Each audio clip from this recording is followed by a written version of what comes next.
Hello friend, आज मैं आप लोगों को बताने वाली हूँ पास्ट इंडेफिनिट के बारे में। पास्ट इंडेफिनिट के अंदर हमारे पास हेल्पिंग वर्ब लगता है डिड का।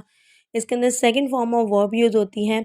अब मैं आपको सेंटेंस स्ट्रक्चर बताती हूँ। सेंटेंस स्ट्रक्चर हम बनाते हैं, सबसे पहले हमारे पास होता है सब्जेक्ट, फिर हमारे पास सेकंड फॉर्म ऑफ वर्ब लगेगी, फिर हमारा ऑब्जेक्ट बनेगा। लास्ट वीडियो में मैं आप लोगों को बता चुकी हूँ what is subject and object. तो हमारा सब्जेक्ट आ जाएगा आई।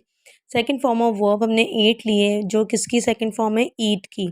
ठीक है, सेकंड फॉर्म ऑफ वर्ब हमने यूज़ किए एट एन एप्पल। सिंपल अगर आपको पास्ट इंडेफिनिट का स्ट्रक्चर बनाना है तो आप इसके अंदर यहाँ पर कोई भी हेल्पिंग वर्ब नहीं यूज़ करेंगे। ठीक है, आपने simple second form of verb लगानी है और सेंटेंस अपना कंप्लीट करना है। ओके, अब नेगेटिव सेंटेंस स्ट्रक्चर पे आ जाते हैं। नेगेटिव सेंटेंस में हमने नॉट का इस्तेमाल करना है डिड के साथ, तो ये मिल जाएगा मेरे पास डिड नॉट। ठीक है, इसको हम सेंटेंस में कैसे बनाएंगे, I did not eat an apple. ठीक है, आपका सब्जेक्ट आएगा, फिर आपका हेल्पिंग वर्ब आएगा, नॉट ऐड करना है आपने, फिर आपका वर्ब